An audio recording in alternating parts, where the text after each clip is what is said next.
you're looking at terracotta. Here's a good example. Head to the right. The first building on the two gorgeous terracotta towers. The buildings have been made with flags that shows this is simply glazed clay, several different shades of white, glazed on the exterior of what are called the Wrigley buildings. These are two of the best known, best loved buildings among Chicago. They were built in 1924, and they're well loved for two big reasons. This is the one thing that terracotta facade has always been those buildings stand out day or night. Nighttime, they've always been lit up by spotlights in the surrounding areas. They've been lit up everywhere, ever since they were built since 1923, with the exception only of the years of World War II. The buildings are also well known for the namesake, which you may know, of course, the Chicago founded Wrigley Gum Company. Sadly, the Wrigley buildings are no longer home to Wrigley. They're still called the Wrigley buildings, but Wrigley sold those buildings and left them in 2011. Take a guess in your head what you think those two buildings were sold for in 2011. On the one hand, that was 3 years into the Great Recession, so everything was cheaper. On the other hand, that's the start of the Magnificent Mile. Some of our most common shopping, and those are two of the best buildings among Chicagoans, as I mentioned. Look at the buildings that you see on the outside. Well, those are functional buildings because Chicagoans only exist on their exterior.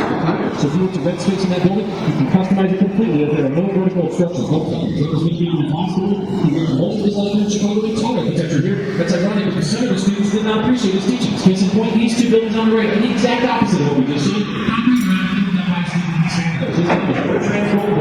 Chicago, and these two buildings built in the 1960s are two of the most recognizable in the city. The quality of the city but the buildings are also called Marine City because they were meant to be a city within a city for the residents. That is, they were packed with amenities for the residents to enjoy. The reason for that is because the buildings were built in the 1960s, nobody lived along the river. For good reason. This river has long been nothing but a stinky, nasty open sewer. And also, to your left, there's nothing but a business district. Nobody lived downtown either. So if you chose to live in these buildings, you kind of handicapped yourself because there were no other residents around, so there were no amenities in the neighborhood that were like a grocery store. So the building solved that problem for the residents. Now look at that marina. It's in 1931. It's called the Brooklyn District, and it's still pretty big. It has 4 buildings.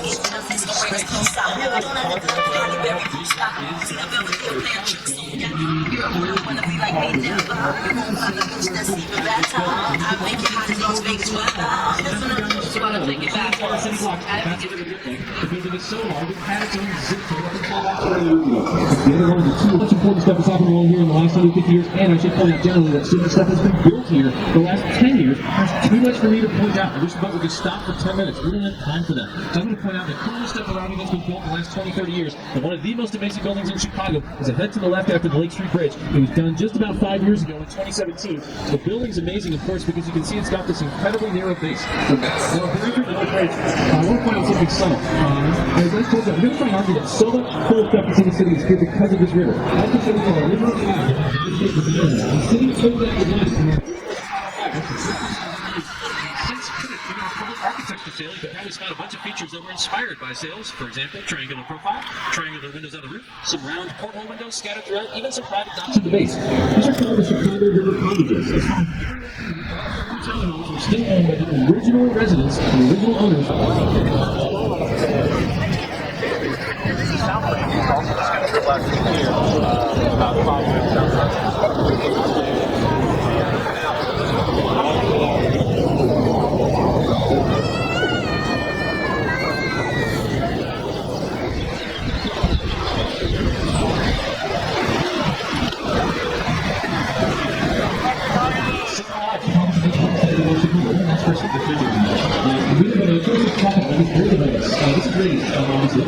Normally our buildings are all down except for 60 days of the year when they've opened down on fixed scheduled days in Palm Springs or last several winters bring about ultimately some of the this bridge is the exception. It's up every day all year except for 1 day a year it goes down. That's because it's a really railroad bridge that nobody uses anymore because no one has the right to use it to maintain it. In order for them to maintain it, they're going to train across that bridge once a year. So once a year that bridge goes down, you're going to train across it. It's called a highway. Of course, that's a piece of trip. They build it first, and you back it up and then you go down. If you want a decent picture, I would encourage you to take out your camera. Something called tripod video. You will see too much of these buildings and vision will spoil these parts of the video, but you're still going to get a pretty good view to the left of the front entrance and south straight ahead of us. You're going to be staring down the heart of this city. Chicago's got a great skyline. You can appreciate it from afar, but when you're within the skyline, you also see some cool views. You're looking down the main branch there to the left, and that is just a hodgepodge, an art gallery of world-class buildings, old and new, tall and short, done by very well-known architects. And a lot of history's happened along there as well. We'll see a cool feature of the water. You might notice that the north branch has got a different color than the main branch. You can see where the water joins. The color changes. Why is that's a great question. So the North Branch's volume is largely coming from water treatment plants, sewage treatment plants, whereas the Main Branch has a lot of water that is green algae that's same along the North Branch here, but also a lot of the bluish hue comes from the lake water. The water that is from the lake. Ahead to the right, we've got this unusual narrow-based building I talked about before. This is an office building called 150 North Riverside. Why it's so narrow at the base? It's fairly simple. So there are railroad tracks on the other side of the building. You mentioned this was land before a building was here, and nobody could find a good way to build on it because on the one hand you have train tracks, and on the other side you have a river. So it's very hard to build a building on a narrow spot of land and it's not connected to the surrounding trees. The building made a building that fits obviously the architecture structural engineers figured it's an amazing way to have a flare building. The other picture of the building that is interesting you can't see, this is the outside. You can't see what the narrow base tower. And the fact that maybe the most common myth in Chicago that we're called the Windy City because of our blustery, boastful politicians, that's actually not true. It's because we are windy. In fact, more on that if you want later. But for now, I'll just deals with the snow and when it gets its experience of nuclear zero basically it's fascinating. On the top floor, it's inside the 160,000 gallon pool of water. And the building sways in one direction. The water wants to stay where it is. It's this way. If you want to impress your friends, it's called a tuned sloshing damper. It's not unique to the building. Lots of tall buildings use this so-called water box to alleviate the surge. The water always moves from the opposite direction of the building's way. The last thing I'll mention about that building is that it's built by the same architectural firm as the building ahead to the left. The original structure capacity. You might notice some similarities. Both buildings have almost the exact same heights, very similar glass colored style. They also appear to have a narrow base. By the way, that firm is called Dutch Partners. This base is probably not as eye-popping as the other building, but it's still kind of cool. It's the style that was super popular in the 1920s and 1930s. That style called Art Deco kind of reflected the glitz, glamorous, and sleek efficiency of the 1920s and roaring 20s. If you're looking for Art Deco buildings the rest of the tour, you can spot some of the features that are all evident on this building. Limestone, sweeping vertical lines, and big setbacks, so areas where the building is more narrow, it gets taller. This building is from 1929. It's an office building called 215 Riverside Plaza, and it also coincidentally is the first in a long line of buildings along Owings and Merrill. I think I could go on, but perhaps you get my point.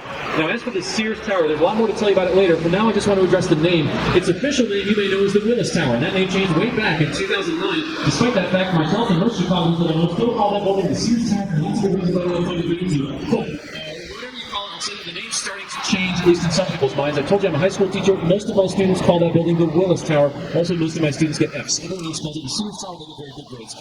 Don't get a good view of it here to the left, whatever you call it. You'll see the entire western face. Certainly worth looking near the top. You might have to shield your eyes from the sun, but near the top on this side, no doubt you'll see 5 glass box windows that stick out from the 103rd floor. There are people standing inside. Some of those right now, the one in the middle for sure. And they are crazy. They're about 1,300 feet above us, and the only thing that stops them from plummeting to their deaths is a coffee table's worth of glass beneath their feet. To be specific, it's an inch and a half of glass. They're up several thin layers.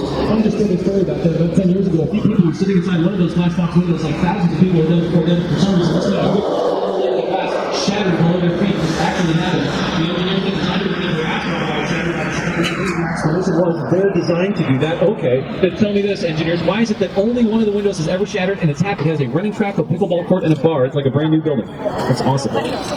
Looking ahead of us, you might spot the bridge up there about 5 minutes away. That's where we're going to turn around on the South Branch. Between here and there, I think I have just enough time to talk about the most important event in Chicago history.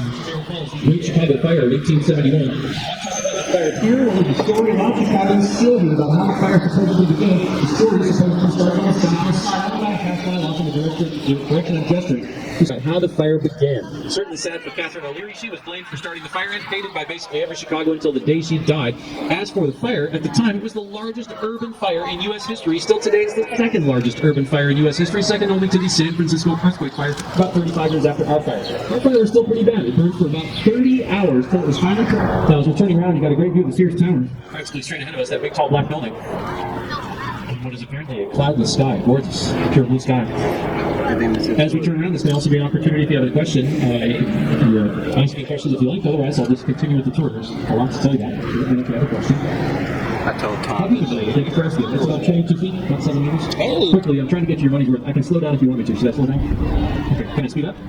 Really? I can talk fast down? Okay. Speed. Is there anyone here in Chicago for the first time or the first timers? Ah, that's cool. That's 20%. That's cool. Very good. I hope you're loving the city. I certainly love it. If you are here for the first time, I suppose you wouldn't know this. I should probably say this. This is the weather is in Chicago pretty much all year. 70 and 70 is what we're known for. Actually, sometimes called the San Diego of the Midwest. Have you heard that before? No? I say that all the time. You should check us out, Dan. Anyway, last questions? Anything else? Yes, all the way in the back there inside the my favorite building. That's nice of you to ask. The Sears Tower, which we're going to talk about in a minute. It's an amazing building. We never have enough time for it. Thank you for asking. This building is the next one I'll talk about. The one coming up here on the right, this Kirby Concrete building. It might look familiar. It looks similar to the Kirby Concrete building you saw earlier by Bertrand Goldberg. This is called Marina City. This is River City by the same guy. Even had a similar effect as Marina City when it was built in the 1980s. Remember, Marina City was built in the 60s at a time when nobody lived along the main bridge. Tons of people lived along the main bridge. This building was built in the 80s when nobody lived along the South Branch. And in fact, this area was basically a declining industrial area. The name of the neighborhood still tells you the main industrial city. It's not called Printers Row. In the 80s, tons of printing companies that had been here to check out the city. This area was getting stuck out there. As of 3 years ago, the last printing company finally left Printers Row. It's now all residential and commercial, starting with this building.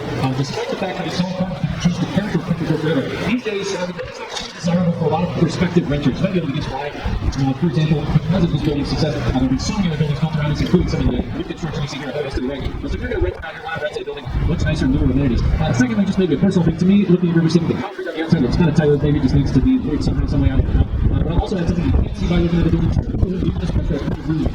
I can get it out of the tour here. Everyone on the boat just the problem actually on the floor. So it goes extra 2 seconds to spot where we get the big white flags. And the 6 movie 4 times.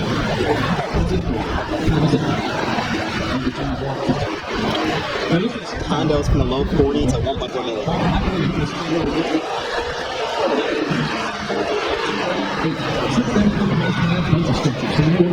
These days among the tallest. The short answer is 25th. You get the official height by measuring it to the top of the roof. That's where its architectural top is. So antennas don't count unless there's some sort of decorative spire, which is not an antenna. So the Sears Tower is the 25th tallest at a height of 1,451 feet, 442 meters. If you want to compare that to the tallest building, which you may know has been the tallest since 2009. And that building, as a reminder, has got limestone, sweeping vertical lines, forms of something like that.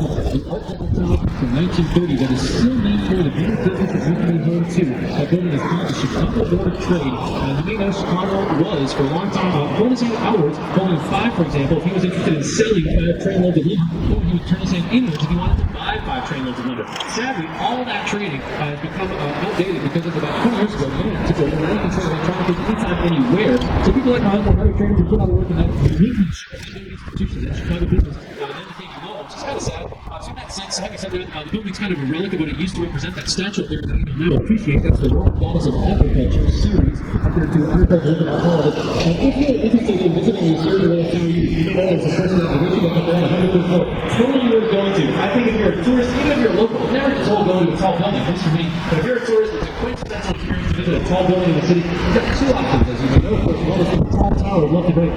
These are the old trading floors, and I'll be stored in this building as well. It's still on the whole. From the outlet here, Chicago Mercantile Exchange Center. I can see that the governor of the Daily Light, the Octagon logo. The CME Group is the Chicago Mercantile Exchange Group. And I recommend there's tons of places along the river to enjoy being in the city. I'm really especially on board to say that today. We can also like us together with the interesting parts of the page. The buildings from 2016 from River Point. To get this with that angle towards a cool reflection of what we're about to be passing. Right here at the base, you'll see that swirly red sculpture. That was installed a couple years ago. It's called Constellation, designed by a modern-day Renaissance man. His name is Santiago Calatrava. Not just a sculptor, he's a painter, architect, and structural engineer. All that later if we have time. Let's check out the Kirby Greengrass building on the right. This building is often regarded as one of the most attractive public tours. Simply over these buildings. Due to the Kirby Green Vines. Another example of contextualism, the building inspired by the surroundings. Once you figured out it was inspired by the Kirby Green River. Also well loved by some Chicagoans for a totally different reason. It's known by some as a building used for some scenes in a popular movie taken in the 80s called Ferris Bueller's Day Off. Has anyone on the boat seen that movie? Anyone? It was used for the scene where Ferris's father was dancing in his office while his son was in a very balloon. Finally, the building is known as 333 what's called modern design solid retail with the steel glass box. This is kind of the evolution. Not just steel glass, again. Clearly facades of Nature's factory with all of the house and the house and polished limestone. It's not just steel glass, stone, steel glass, and also beautiful things. At eye level on the right, we've got the newest section of the Chicago River Walk in terms of where we're going this afternoon. Highly recommend you go to the River Walk as well. These are the newest sections. These are added about 5 years ago.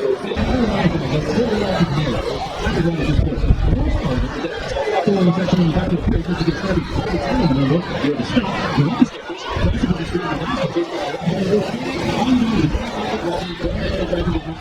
these days you can see it way better. You've got good darkness, living in every bridge, so you have a completely flat path the entire mile and a quarter. Each bridge has a completely different design.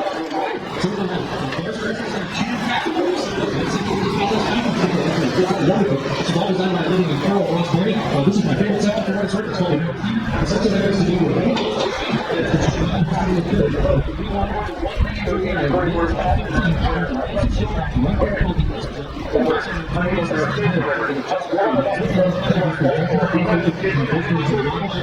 on the Chicago River right there.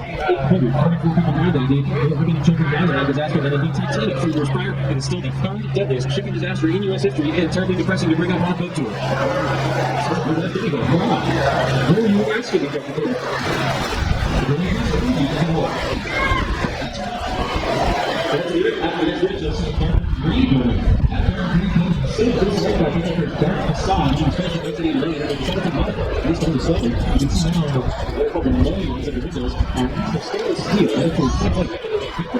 building is a really big building from 1989. It's two has an example of potential. It's very subtle. Hard to figure out how. To figure out how, look at the 355 building right next to it. You can put it all on top. Look at the roof of the 55 building. This is the logo to get to the first. You can see the inspiration right there about the roof of the the break in the design.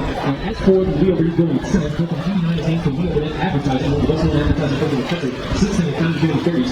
They've come out with some of the world's best known craft massive communities.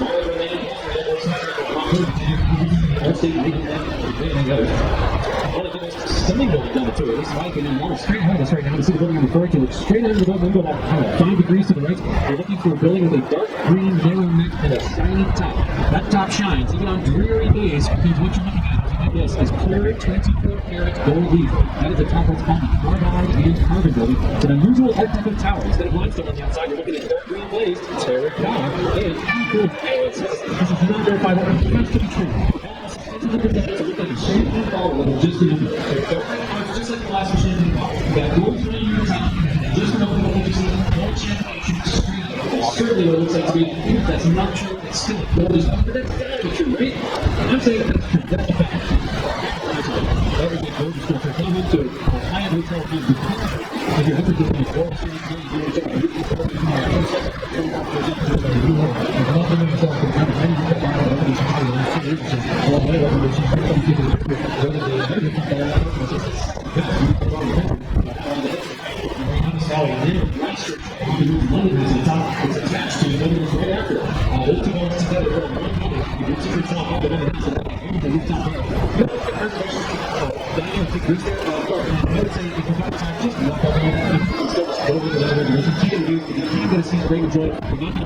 for a drink as you might think. You'll pay less for a beer there than when I rig the field. I think the cheapest thing on the menu might be $8 or $9 Miller Lite. It's not cheap, but that's certainly better than I think you so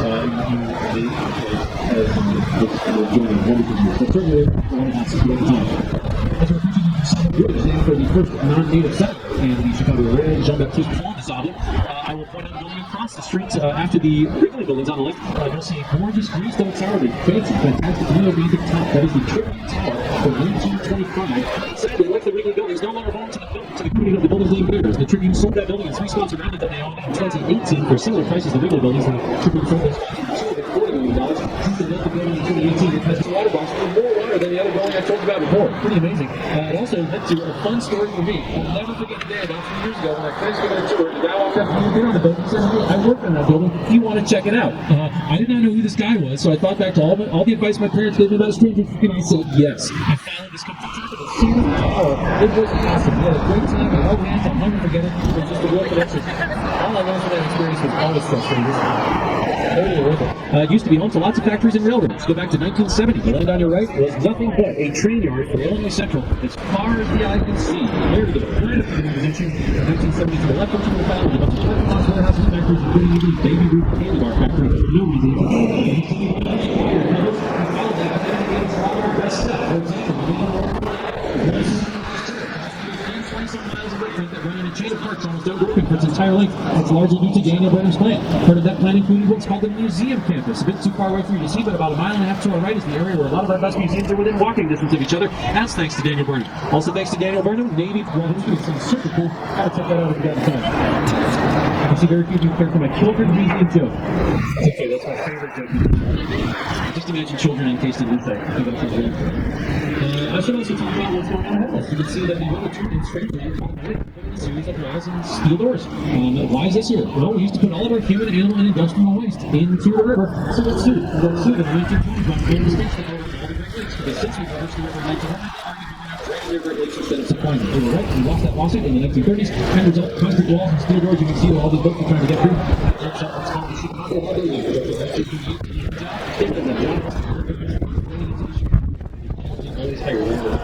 Now give yourself a favor, look to the left and to the west for the easy and fast view of our skyline from the river.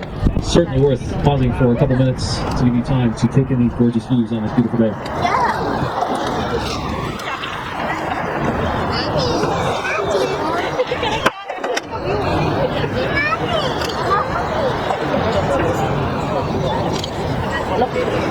I'll take a quick walk towards the back of the boat because anyone needs something. To the